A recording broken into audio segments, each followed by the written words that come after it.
estado predicando una serie de mensajes en mi iglesia o en la iglesia del Señor que yo tengo el privilegio de pastorear sobre la iglesia y la ciudad.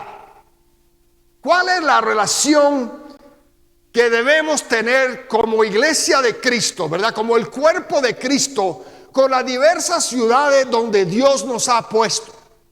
Y hemos examinado el Viejo Testamento, examinando la relación del pueblo de Israel con Dios y las ciudades donde Dios nos puso. Y después nos hemos ido al Nuevo Testamento y hoy quiero compartir con ustedes el comienzo del trabajo misionero en la ciudad de Filipos. La ciudad de Filipos y la iglesia que se formó en Filipos, los filipenses, si podemos decir que había un favorito en el corazón del apóstol Pablo, tiene que haber sido la iglesia de Filipos. La iglesia de Filipos tenía algo, y después Pablo escribió la carta de Filipenses, tenía algo muy especial. Pero yo quiero que nos remontemos hoy al comienzo de la iglesia de Filipos. Y si vamos a examinar la iglesia de Filipos, pues tenemos que ponerle la lupa, como diríamos los venezolanos, tendríamos que ponerle la lupa al libro de los Hechos, al comienzo, cuando Pablo y Silas, y Timoteo, Pablo y Silas, llevaron el evangelio a Filipos. Ahora noten, en su segundo viaje misionero, aproximadamente en el año 52 de nuestra época, Pablo llegó por primera vez a la ciudad de Filipos. Noten que no estaba en sus planes ir para allá. A veces nosotros nos proponemos algo, ¿verdad? Y Dios tiene otros planes. Pero dice la Biblia en Hechos 16:9, tuvo una visión en la cual un varón macedonio le rogaba que viniese a Macedonia a ayudarlos. Y se le mostró a Pablo una visión, versículo 9. De noche, un varón macedonio y estaba en pie rogándole, dice, rogándole y diciéndole, pase a Macedonia y ayúdenos. Ahora Pablo obedeció y salió rumbo a Filipos, que es la primera ciudad de la provincia de Macedonia. Y dice el versículo 10 que cuando vio la visión, enseguida procuramos partir para Macedonia, dando por cierto que Dios nos llamaba para que les anunciásemos el evangelio. Ahora noten, Dios le habló a Pablo a través de una visión y muchas veces Dios nos habla a nosotros y en vez de hacer lo que Dios nos dice que debemos hacer, nosotros, patica pa' qué te tengo, salimos en otra dirección, ¿cierto? Pero la Biblia dice aquí que Dios le habló a Pablo y Pablo estaba muy deseoso a través de una visión de cumplir con lo que Dios le había pedido. Yo siempre le digo a mi gente, Dios nos ha puesto en la ciudad donde estemos para que seamos luz y para que nosotros seamos sal de la tierra.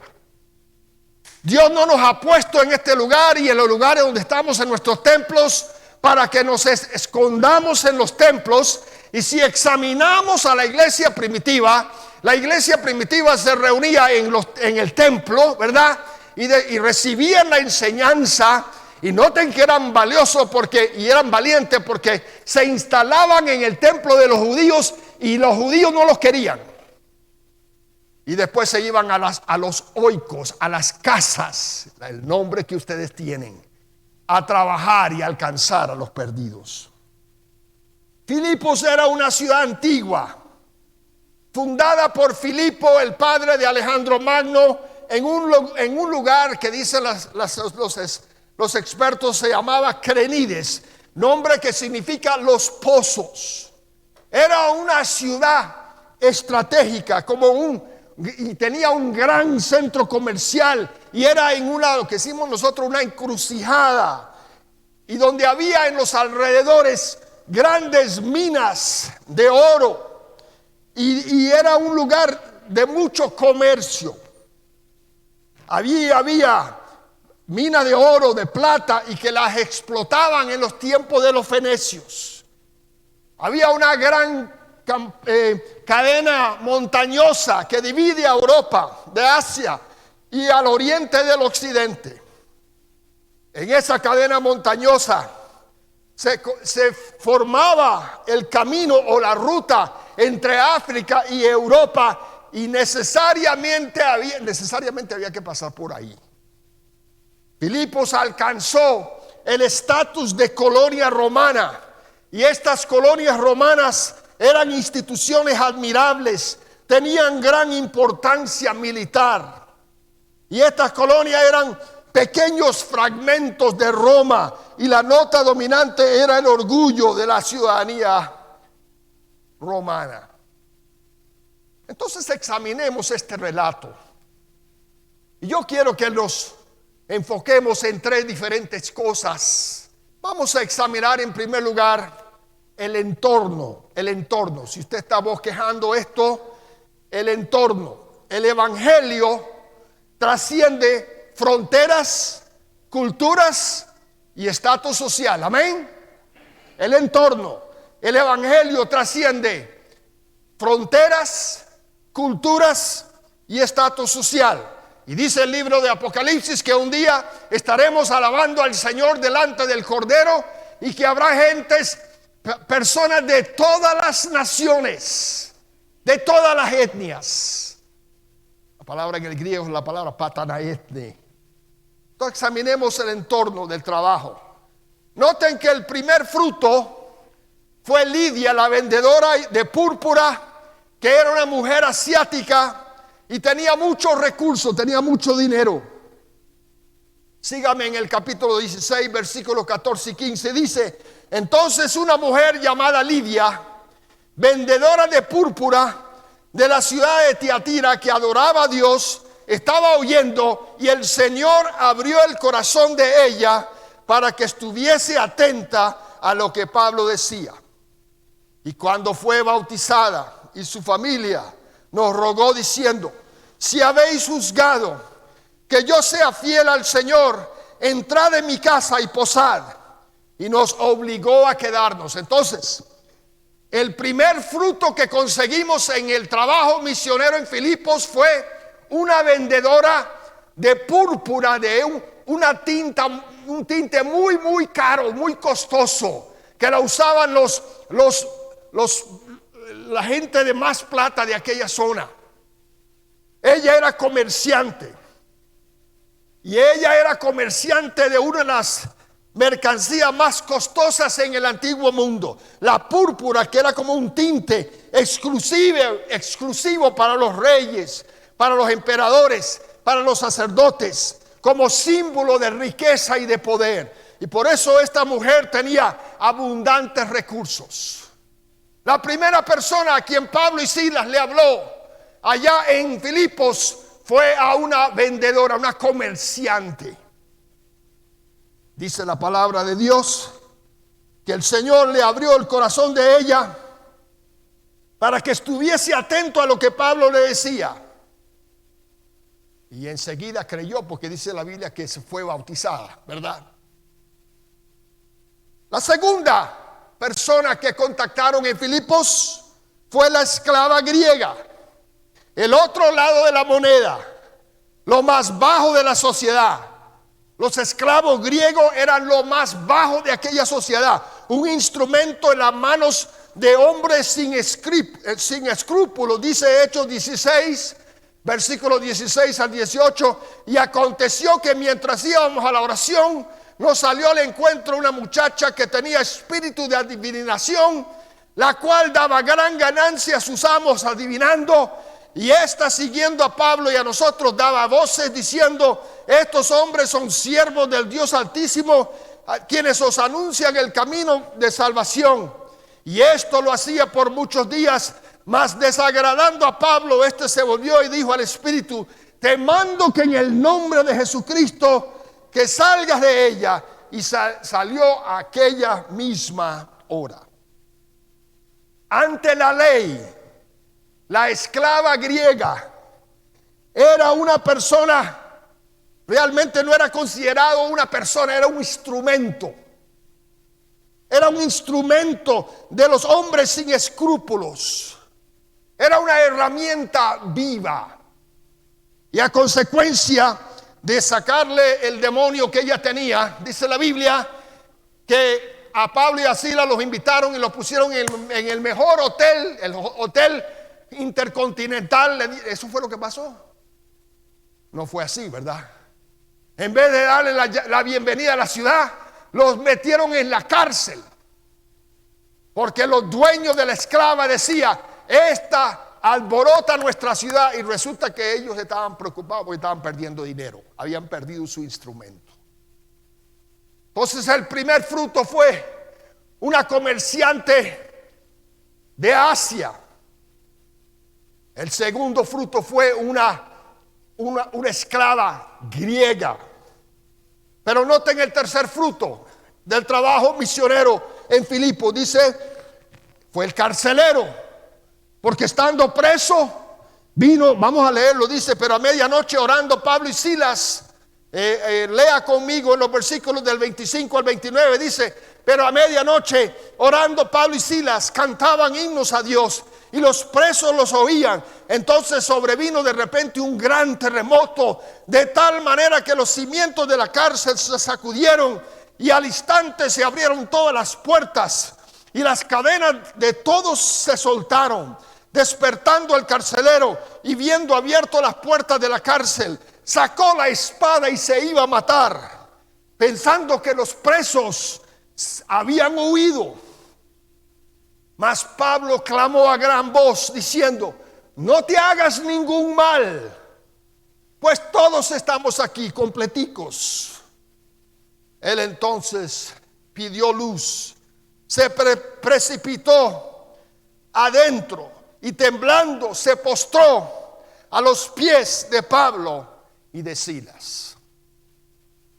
El tercer fruto fue un soldado romano de la clase media romana. Entonces noten los frutos. Primero, una mujer asiática, comerciante. Segundo, que creyó en Filipos, fue una griega, esclava. La Biblia no dice aquí que creyó, pero estamos leyendo entre líneas que creyó porque le habían rescatado. Y el tercer fruto fue un soldado romano.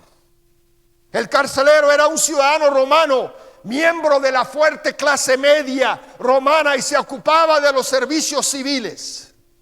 Noten que la estrategia misionera en Filipos abarcaba todas las esferas de la sociedad. Amén. Esto es prueba que el evangelio es para todos, sin importar el estatus social, económico y cultural. Amén. Nosotros tenemos gente de 16, 17 naciones allá en nuestra iglesia. Y los mexicanos adoran con los venezolanos, con los colombianos, con los peruanos, con los boricuas, con los salvadoreños, con los costarricenses, con los cubanos. El evangelio trasciende las culturas. El evangelio es para todo aquel que cree, sin importar su estatus social, económico y cultural. La esclava griega era la más baja de aquella sociedad. Ante la ley no era ni siquiera considerada como una persona. Era usada con fines económicos por sus dueños. La vendedora de púrpura era una mujer de muchos recursos. Era de la ciudad de Tiatira, dicen las escrituras, una ciudad muy conocida por la púrpura. Y probablemente ella era encargada de la oficina regional de ventas en Filipos.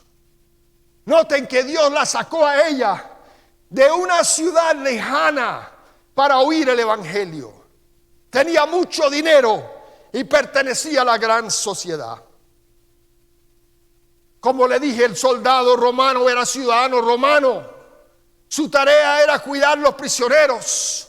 Si un prisionero se le escapaba, lo pagaba con su vida. Por eso es que se iba a matar. Y el evangelio también era para él y su familia. Miren, hermanos, Jesús vino a salvar a todos los que creían en él. lo alto, lo vil, al rico, al pobre, al educado, sin importar su cultura y de dónde venga. Yo me crié en Costa Rica. Mi esposa es venezolana. Y cuando veo los juegos de Costa Rica y Venezuela, voy con Costa Rica y ella me dice, eres un vendepatria, me dice. Pero yo me crié en este país. Tengo el app de TD Max y veo todos los juegos. Y cuando no lo puedo ver un domingo, Adolfo lo grabo y lo veo después. Yo me crié aquí. En las montañas de Turrialba fui bautizado en un río allá. Recibí a Cristo como mi Salvador en Turrialba. Mi pastor fue también don Oscar Gómez, ya murió hace muchos años. Aquí acepté el llamado al ministerio en una fogata en el campamento bautista que estaba en Alajuela. Mi primer amor fue una tica. Y le digo una cosa, cuando llegó el tiempo de irme para los Estados Unidos, para la universidad, yo estaba deshecho por dentro, no me quería ir de Costa Rica. Y le dije al Señor, ya mi papá ha sido misionero, ya yo no quiero ser pastor. Yo estaba huyendo. Mi sueño era jugar con el Saprissa. Estaba en el equipo juvenil y jugué con Carlos Santana y algunos y el Puro Ureño y algunos de los jugadores viejos. Ya muchos de los viejitos se acordarán de esos nombres. Y mi sueño era ese. Pero el Señor tenía otro plan.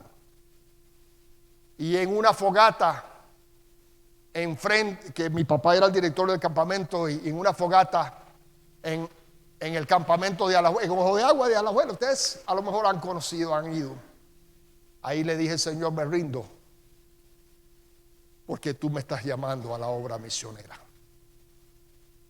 porque el evangelio es para todas las culturas. Y Dios me llevó a Venezuela y pude pasar 30 años sembrando iglesias. Y dejamos unas cuantas iglesias, casi 12 iglesias allá. Pero las iglesias las siembra el Señor. Nadie comienza una iglesia solo. Dios me dio un equipo maravilloso allá, tal como Dios le ha dado un equipo maravilloso a Adolfo aquí. De hombres y mujeres que querían restiarse en pos del evangelio. Yo no me arrepiento de nada de mi vida. No cambiaría nunca los 17 años que viví en este país. Mi hermano y yo hemos estado como dos niñitos desde que nos bajamos del avión. Yo tenía ya desde el 2007 que no venía. El entorno de Pablo fue: el mensaje de la salvación es para todas las sociedades, todos los pueblos, todos los niveles. ¿Ustedes creen que fue casualidad que evangelizaron a diferentes culturas? No, Señor. Había una enseñanza metida ahí. Había que enseñarle a los nuevos convertidos que la tarea era alcanzar al pueblo, a quien pase por la puerta. Yo tengo un letrero allá en mi iglesia, y le digo: el que pase por la puerta es bienvenido. Un domingo en la mañana me vino un musulmán y él entró, llegó antes. Yo estaba solo en el templo y cargaba su aparataje y cargaba un salveque. Me puse un poco nervioso porque cargaba un salveque. Y él me dijo: pastor, ¿está bien que yo vaya al púlpito ahí a arrodillarme y a orar? Y yo dije: vaya y ore. Pues él no estaba orando al Dios que yo sirvo.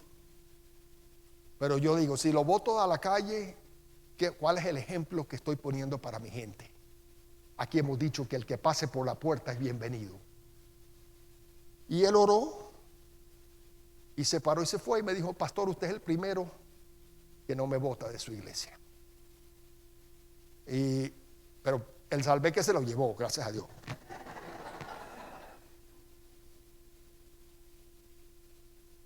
El entorno, los asios, gente de Asia, gente de los griegos de Grecia y soldados romanos. Vamos a ver la enseñanza. Segundo lugar, la enseñanza. Vamos a ver el corazón del evangelio. Tiene su Biblia abierta, versículos del 30 al 33. La enseñanza, versículos 30 al 33. ¿Qué debo hacer para ser salvo? Fue lo que preguntó el carcelero. Dice, y sacándole le dijo, señores, ¿qué debo hacer para ser salvo? Y ellos dijeron, cree en el Señor Jesucristo y serás salvo tú y tu casa. Y le hablaron la palabra del Señor a él y a todos los que estaban en su casa. El carcelero preguntó, ¿qué necesito yo hacer para ser salvo? Y Pablo y Silas le dijeron, el Señor ya lo hizo todo. Usted lo recibe por fe. Cree en el Señor para ser salvo. La salvación se recibe por medio de la fe. Amén. Amén. Cree en el Señor Jesucristo y serás salvo tú y tu casa. Dice Pablo escribiendo a los hermanos de Roma en Romanos 5, 1 y 2. Justificados pues por la fe, tenemos paz para con Dios por medio de nuestro Señor Jesucristo.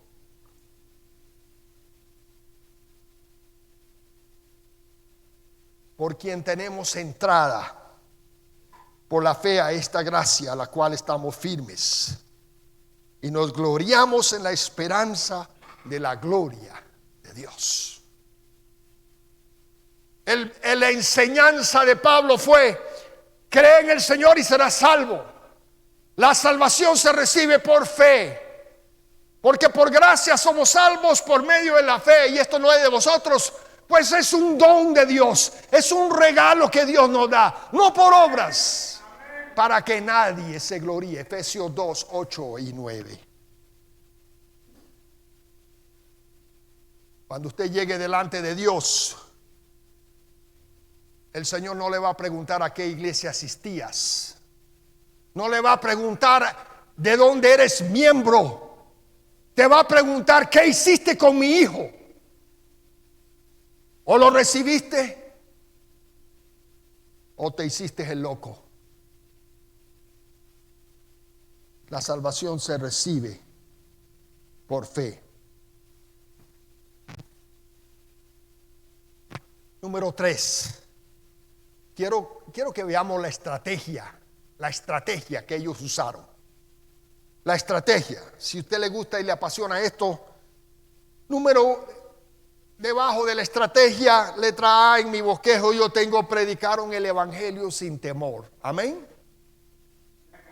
En el versículo 14, de que llegaron, le hablaron a Lidia, le hablaron a la griega. En el versículo 17 y 18, le hablaron al que se le atravesara.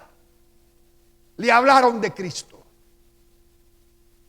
Predicaron el evangelio sin temor.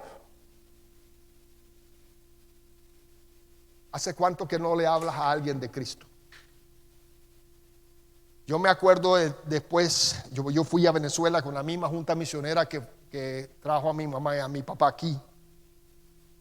Y yo me acuerdo el día después que yo fui comisionado como misionero para Venezuela. La ceremonia fue en Richmond, Virginia. Y yo me acuerdo que fue un culto espectacular. Y el día siguiente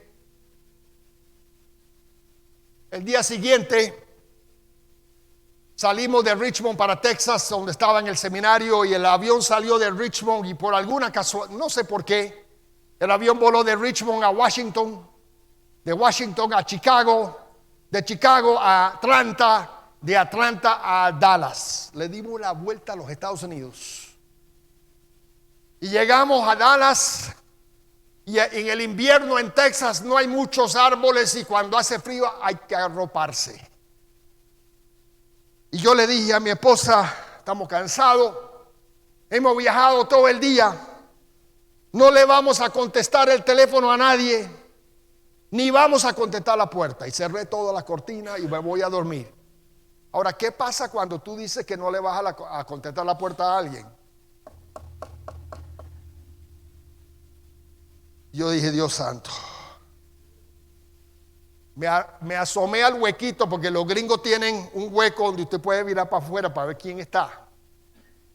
Y ellos pueden mirar para adentro también, pero había una viejita y 2 jóvenes. La viejita, yo me acuerdo de la viejita porque había tanto frío que la barbilla le temblaba a la viejita. Y yo dije, ay Dios mío, yo no la puedo dejar afuera porque está haciendo mucho frío. Y yo le abrí la puerta y la viejita metió el pie. Y estaba entrenadísima ella. Apenas yo abrí la puerta, ella metió el pie para que yo no le cerrara la puerta. Y era un equipo de evangelismo explosivo que venía de evangelizarme. Ella estaba entrenando a los dos jóvenes.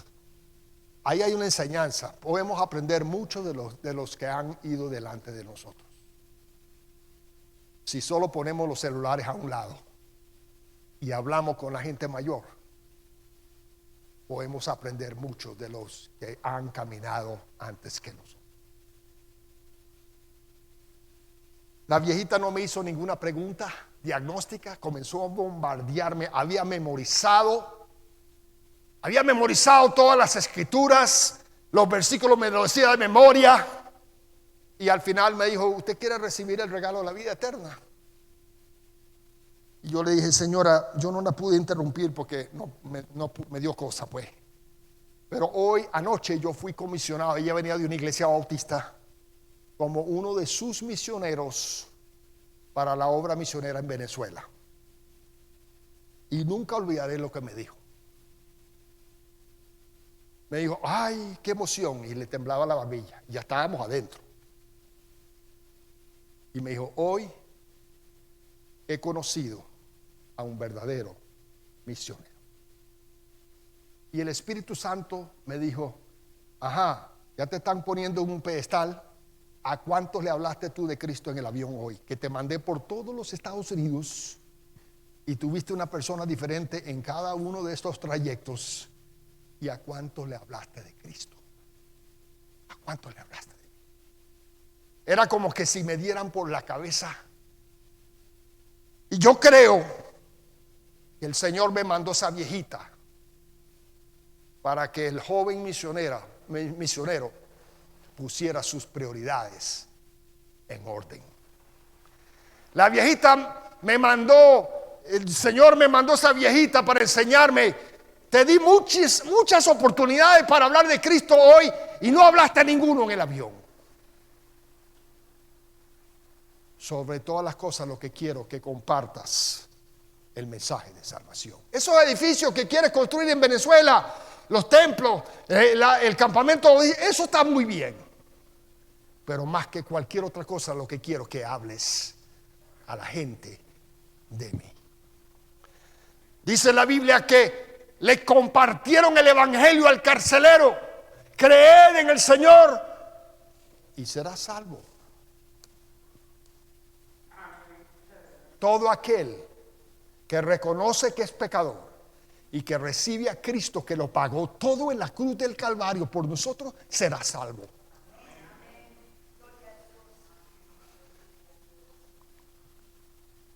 La enseñanza de ellos fue puro evangelio. Puro evangelio. Ahora, la estrategia. Predicaron el evangelio sin temor. Y el Señor honró su fidelidad y les dio protección. Les dio protección, lo sacaron de la cárcel. En fin, el Señor hizo algo sobrenatural, abriendo las puertas de la cárcel. Porque ellos predicaron el evangelio sin temor. Pero note otra cosa que me llama la atención aquí.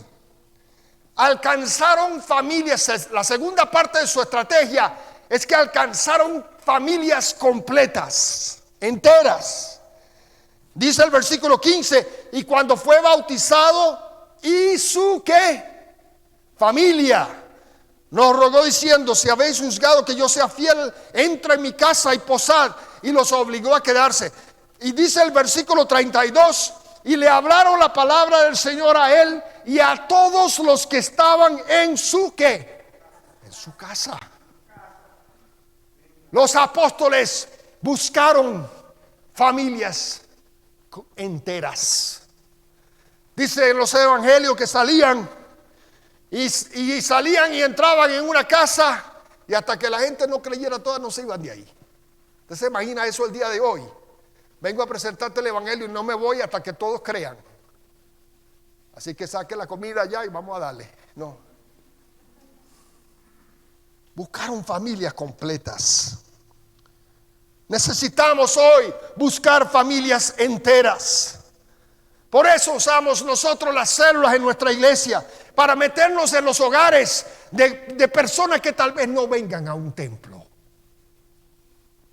Yo me acuerdo allá en Venezuela teníamos 58 células y no teníamos donde reunir a todo el mundo, entonces alquilamos un cine los domingos. Y el cine tenía 250 butacas con aire acondicionado. Y en los domingos hacíamos 2 servicios y reuníamos a toda la gente. Pero me di cuenta que estaban viniendo muchas hermanas y los esposos no venían. Entonces puse una lista en el boletín y algunos se pusieron bravos. Los hombres más buscados puse aquí. Y le puse todos los esposos de todas esas mujeres, lo puse ahí en el boletín. Y llegaron las hermanas, pastor, pero ¿por qué te puso el nombre? Porque él está buscado. ¿Pero por quién? Por el Señor. Y todos los domingos en el altar vamos a orar por todos estos hombres hasta que se conviertan. Y uno por uno comenzaron a recibir a Cristo. Necesitamos iglesia llena de familias enteras, donde hay temor de Dios en la casa, donde todavía hay respeto por la palabra de Dios, donde la estudiamos, la vivimos. Familias enteras. Noten, tercer lugar, que bautizaban a los que se convertían. Y él dice el versículo 33, y él tomándolos en aquella misma hora de la noche, le lavó las heridas y enseguida se bautizó él con todo lo suyo. Es decir, no había que hacer un curso de catecúmeno, no había que hacer esto, había que bautizarlo, porque el bautismo es un testimonio público de mi fe en Cristo, más nada. Bautizaban a los nuevos convertidos. Otra cosa que me llama la atención de su estrategia, en cuarto lugar, trabajaban con autoridad. Dice el versículo 30, 37 al 39, pero Pablo le dijo, después de azotarlos públicamente sin sentencia judicial, siendo ciudadanos romanos, nos echaron en la cárcel y ahora nos quieren echar encubiertamente. No, por cierto, si no vengan ellos mismos a sacarnos. Y los alguaciles hicieron saber estas palabras a los magistrados, los cuales tuvieron miedo, dice, al oír que eran romanos, y vinieron y les rogaban que salieran de la ciudad. Le pidieron que salieran de la ciudad. Pablo y Silas y su equipo misionero trabajaron con autoridad. Usted sabe que nosotros trabajamos con autoridad. Amén. El Señor Jesús recibió autoridad de su Padre. Dice Mateo 28, 18, y Jesús se acercó y les habló diciendo, toda potestad me es dada en el cielo y en la tierra. Y Jesús le dijo a sus discípulos, id y haced discípulos a todas las naciones. Yo tengo autoridad que me es dada del cielo, yo se la doy a ustedes. Usted representa al Rey de Reyes, al Señor de Señores. Trabajemos con autoridad. Pero ¿sabe una cosa? Ustedes son los representantes del Señor aquí en Villa de Yarco. El Señor nos ha puesto aquí para que seamos luz. Nosotros somos luz de la tierra. Nosotros alumbramos a Jesús.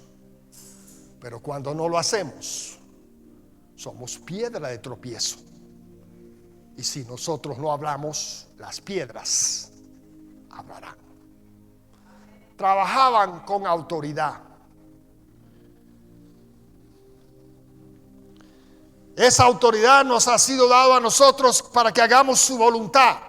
Su voluntad es que ninguno perezca.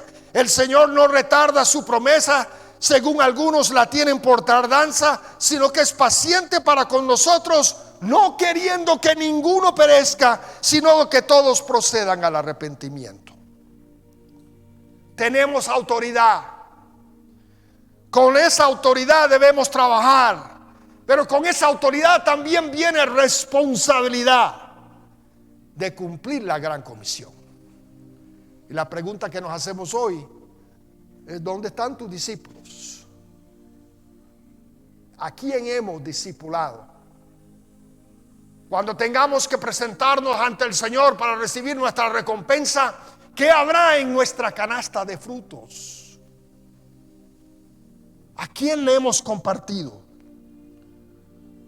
Y la última cosa que quiero destacar es que ellos consolidaban los resultados. Consolidaban los resultados. Entonces, saliendo de la cárcel, entraron en la cárcel. Yo creo que si a mí me hubieran metido preso y yo salgo de la cárcel, apenas salgo de la cárcel, patica, paquete tengo, me voy de ahí, ¿verdad? Pero mira lo que hicieron. Saliendo de la cárcel, entraron en la casa de Lidia, y habiendo visto a los hermanos, los consolaron y se fueron. Es decir, no se fueron del pueblo hasta no estar seguro que el fruto estaba consolidado. ¿Por qué hay tantos cristianos carnales? Porque muchos nunca se han desarrollado. Pablo habla de eso en 1 Corintios 3. Dicen: les quiero dar carne, pero no les puedo dar carne, tengo que darles leche todavía, porque no han madurado.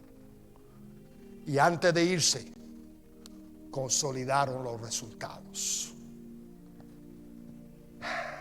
El entorno multicultural, todas las culturas, la enseñanza: creed en el Señor y serás salvo, tú y tu casa. Y por último, ellos tenían una estrategia definida y sabían que el que hace la obra en los corazones es el Señor. Termino con esto. Una vez, teniendo 6 semanas en Venezuela, me paró la policía.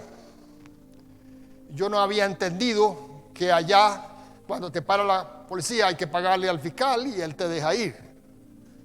Y él me dijo: mira, gringo, te voy a meter preso. Bueno, allá no dicen gringo, dicen catire. Catire, te voy a meter preso. Aquí dicen macho, ¿verdad? Te voy a meter preso. Pero no se movía de ahí. Te voy a meter preso. Bueno, yo le dije: bueno, vámonos. Te voy a meter preso 72 horas porque estaba corriendo. Y él llevaba a un hermano, un señor ebrio, y el borrachito decía: el pastor tiene razón, él no estaba defendiéndome a mí, ni me conocía.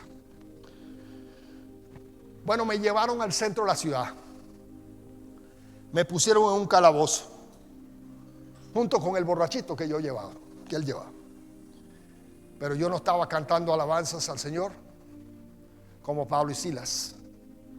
Yo no estaba cantando, yo estaba bravo porque me están violando mis derechos.